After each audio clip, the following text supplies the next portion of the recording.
Morning, Richland County. It is 9:30 a.m. on Thursday, September 21st. The Richland County Board of Commissioners is now in session.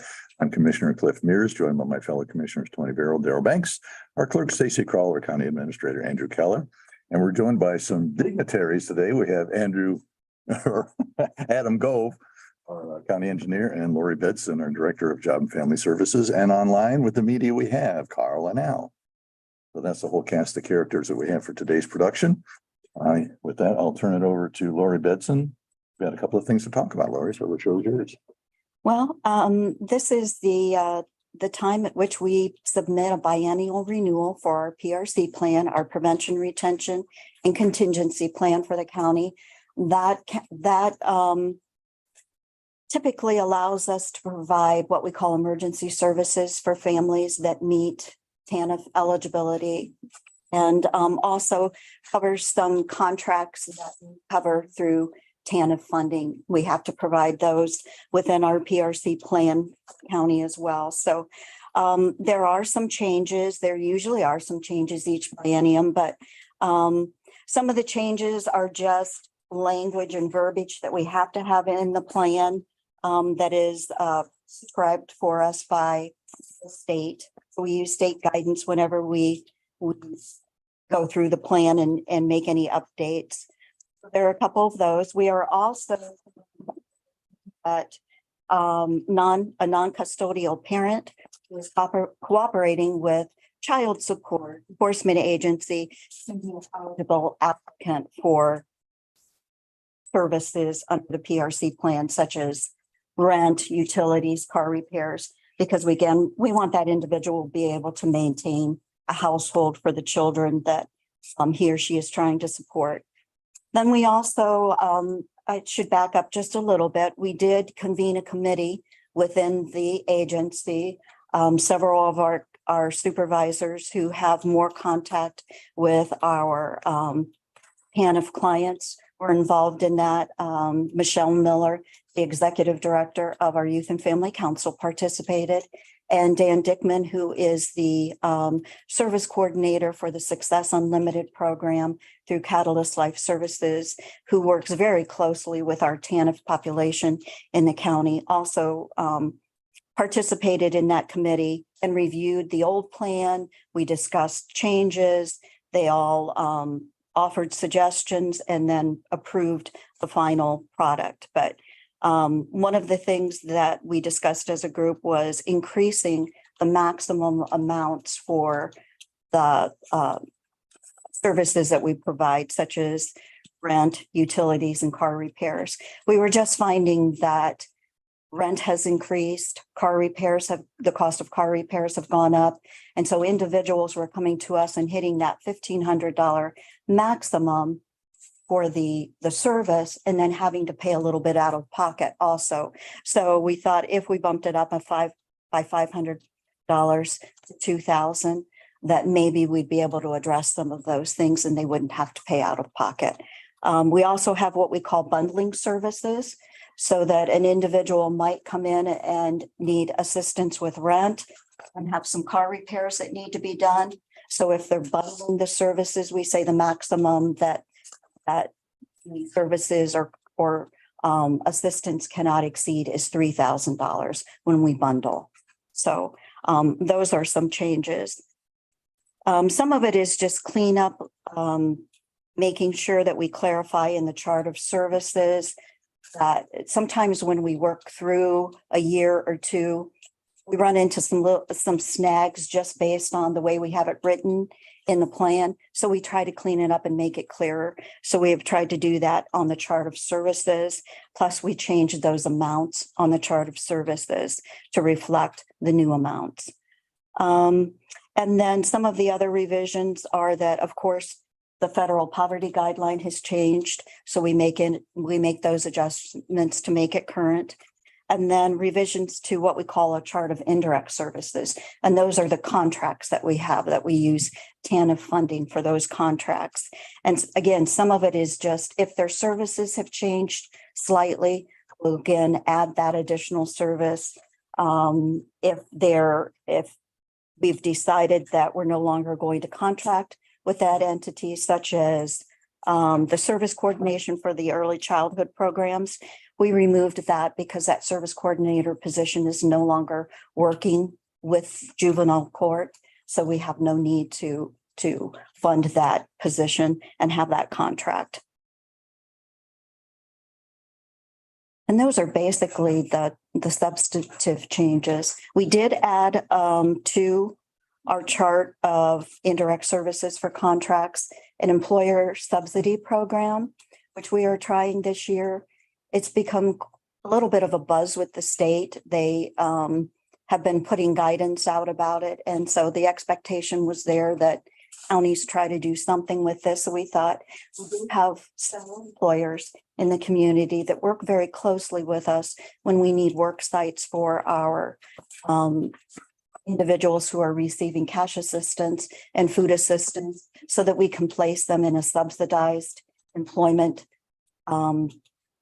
position or work experience position to just allow them to gain some experience and then hopefully move them on into unsubsidized employment.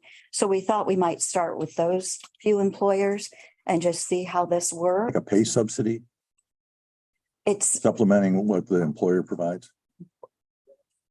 or when we work with them for work experience. This, we're not really, we decided not to subsidize the wage, but to maybe offer, many of our employers use PTO, paid time off. And so if an individual, needs a day off or something, they aren't always able to take it because their time is limited.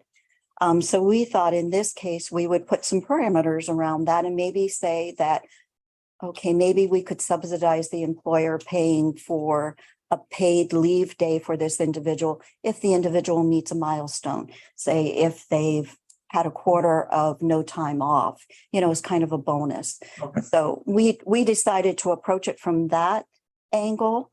Again, we'll see how it works out.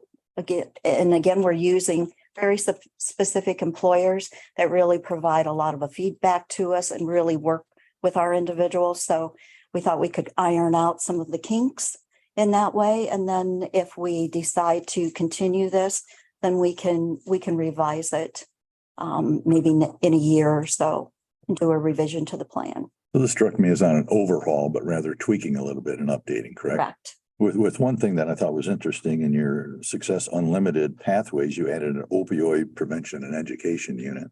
Yes, we've had a grant of, it's called Fresh Start now, but it's been an opioid grant that was directed toward the opioid epidemic. And Success Unlimited has really refined some education they're doing with that population, individuals that are impacted by the opioid crisis, as well as healthcare professionals that deal with those individuals. So they've been under that Fresh Start grant, they've been offering a lot of training for those individuals, and we've been able to pay for it under that grant.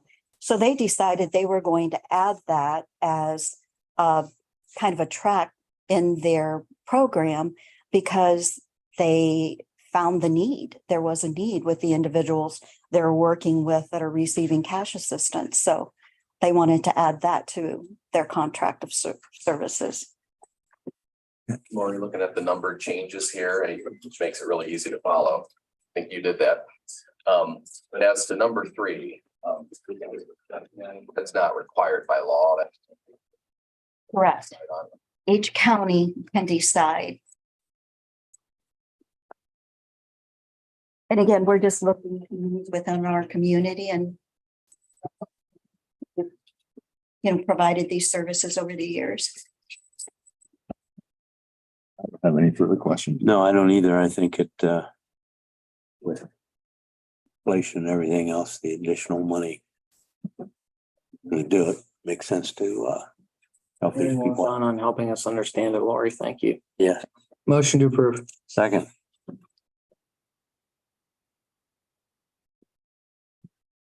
Commissioner Mears, Yes, Yes. Commissioner Vero. Yes. I'll ask the media if you have any questions on that. Carl, you have any questions on this plan? No, I think I'm good. if somebody could send me a copy of it, I'd appreciate it. Okay, Al, what do you think? No questions, but I have that same request to see a copy. I'll do it right now. I think it'll, help me understand it a little bit better on some of the things that Lori mentioned. Thanks, guys. Moving on. Lori, you have a request to rehire Jennifer Williams as an eligibility referral supervisor. Be at $22 an hour, taking effect October 12th, because that would allow her to give her 2-week notice. Yes. You and I have discussed this, so I'll ask for the motion. So move. Second. Commissioner Mears. Yeah. Banks. Yeah. Commissioner Barrow. Yes. Anything else for Lori while she's here? Thank you. You're doing, Lori. Thank you. Moving on. Record of proceedings for September 19th. I'll give you a minor correction. On page 2, tape 09.41, final thing, discussion. Carl from Richland Source asked how many county employees I was missing. To approve. So move. Second. Mears. Yes, Commissioner Banks. Yes. Barrow. Yes. I have a motion to approve requisitions. So moved. Second. Commissioner Mears. Yes. Commissioner Banks. Yes. Commissioner Barrow. Yes. And could I have a motion to approve the weekly transfers and appropriations? So move. Second. Commissioner Mears. Yes. Commissioner Banks. Yes. Commissioner Barrow. Yes. So the next item on our agenda is to authorize advertising for the Shiloh West Main water main improvements. Andrew, did you want to address that? Being the legal notice, the Shiloh West Main Street Water Main Improvements Project that the commissioners committed $500,000 of ARPA funding toward. Because of the commissioners' involvement both through the ARPA program and the CDBG program, the commissioners do need to be a joint owner of the construction project, which is why we're approving advertising today. We expect the legal ad to run the first time on Monday, September 25th.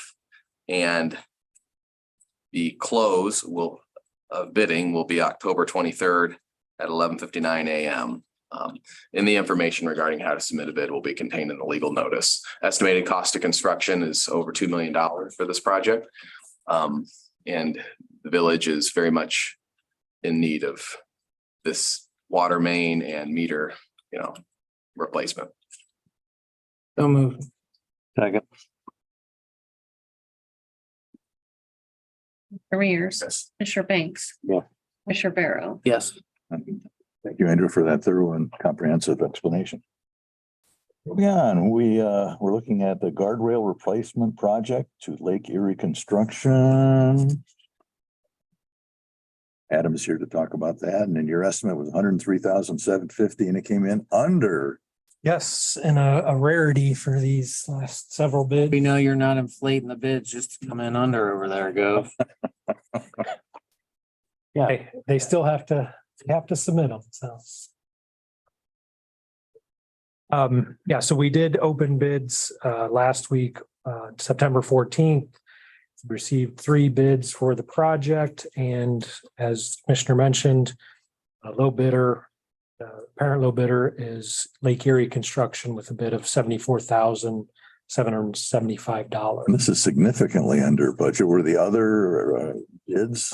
They were under as well. So the next lowest was Cuyahoga Fence with a bid of $1,240. And then PDK Construction had a bid of $86,416. Okay. Whatever direction we went, we're still below Yes, good amount. yes.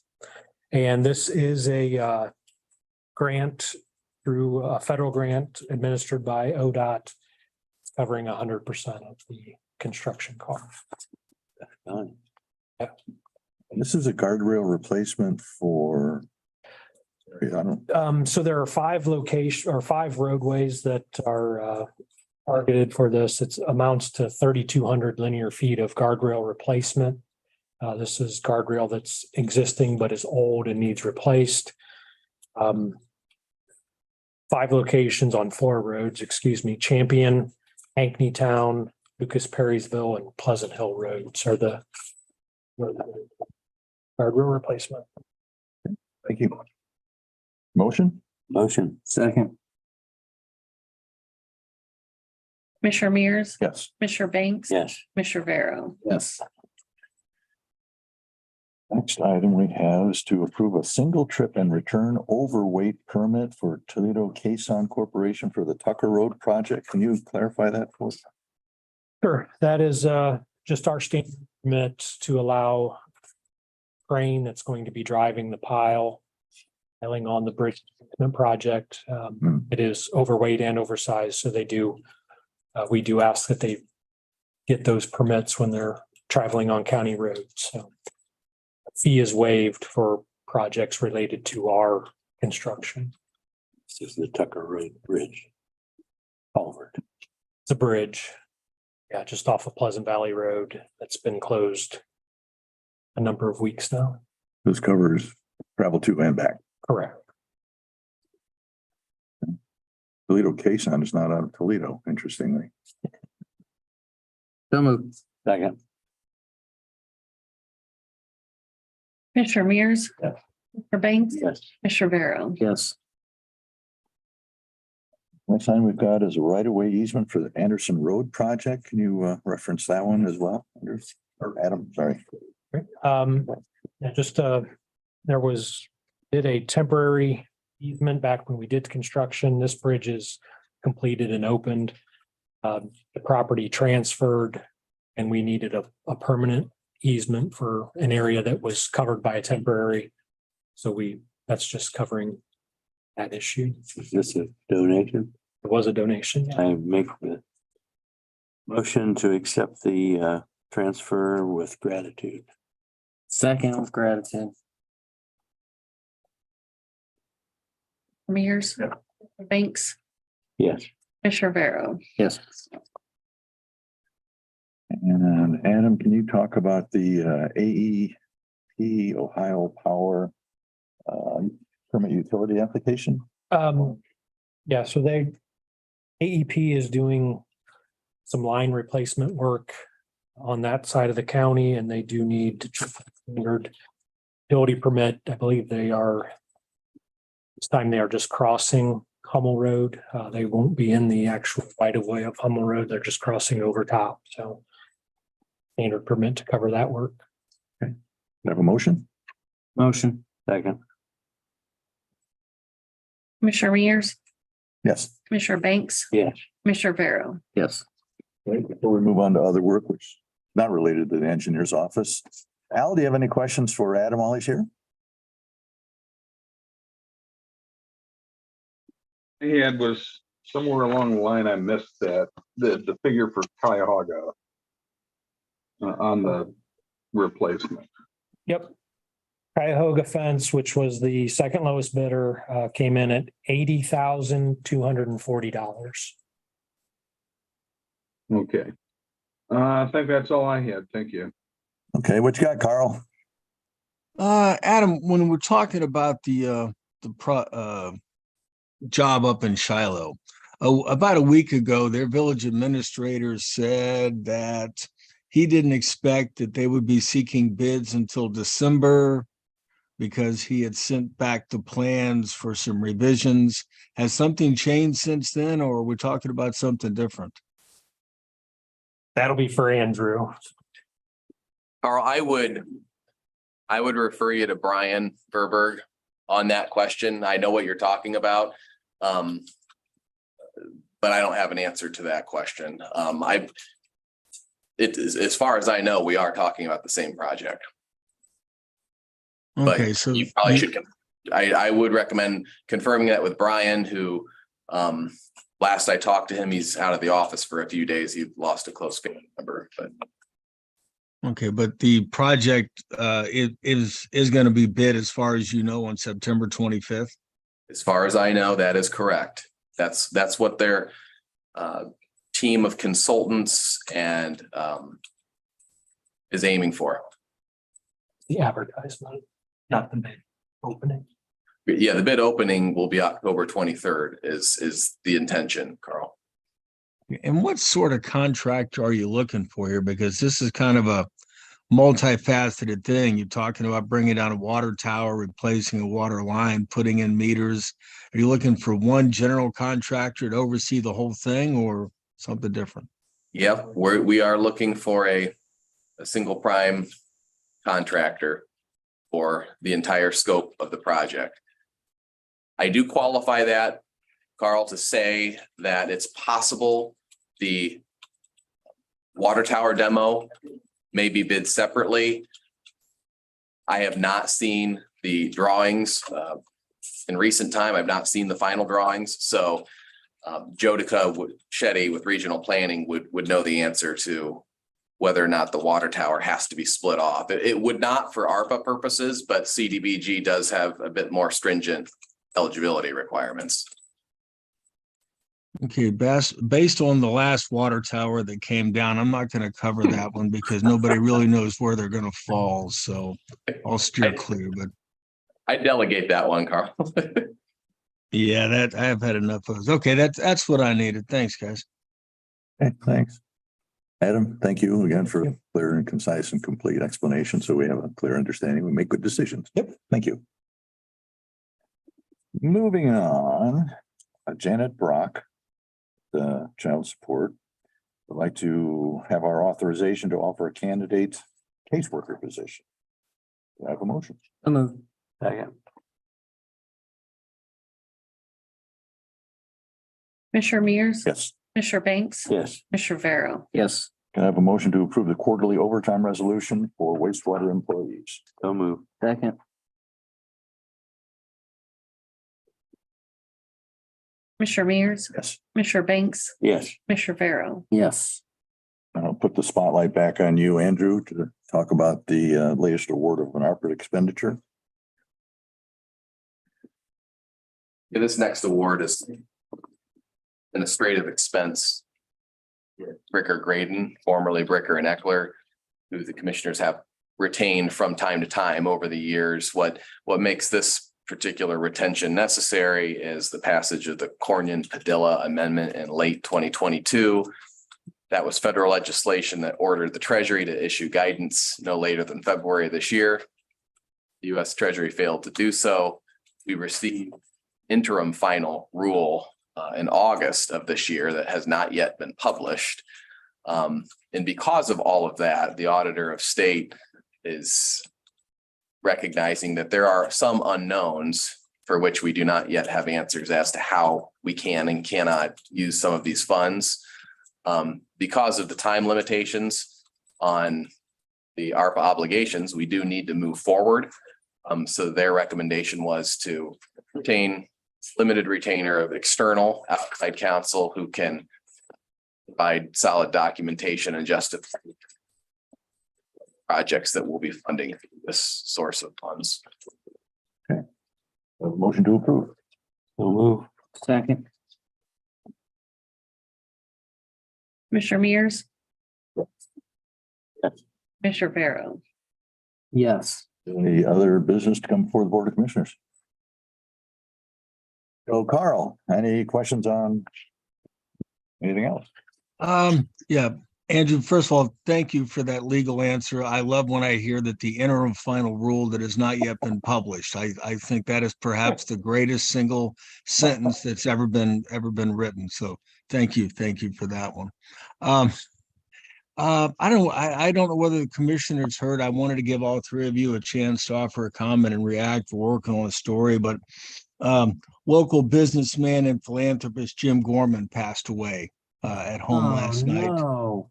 He was 99, and we're working on a story now. And I wanted to give, I know especially Daryl, that he was big down in the valley with some philanthropy work. And I wanted to give all three of you a chance to say something that we might be able to include in the story.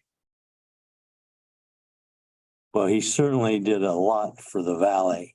The Genealogical Society is on the land that he donated. Donated for the new YMCA, for the dog park. And these are the things he's done recently. And he's done many more things for the community.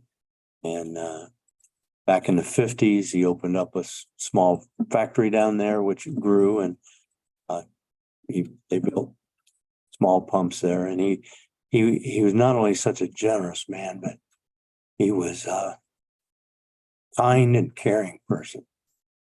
And we will miss him. Well, Daryl said it very well. He was a pillar of our community. We're a better community because of him, and he will be sadly missed. But it's a blow to this community. He's a good man, led a good life, productive, great philanthropist, just a good person. They don't make many like Jim Gorman. A successful businessman, a veteran, Blue Plains, and an even better person. And it was great going to community events and always seeing him sit there with obviously Jeff and his family. And he was a true gem, and we'll miss him. Yeah, personal, approachable. Common guy. Yeah, good man. All right. Thanks, guys. That's all I needed. I appreciate it. Thanks for giving us the bad news, Carl. Well, I do what I can, and God bless. Yeah. Al, do you have anything to add? No, I don't. Thank you. Okay. Hearing no other business, the Richland County Board of Commissioners stands adjourned at 9:57 a.m.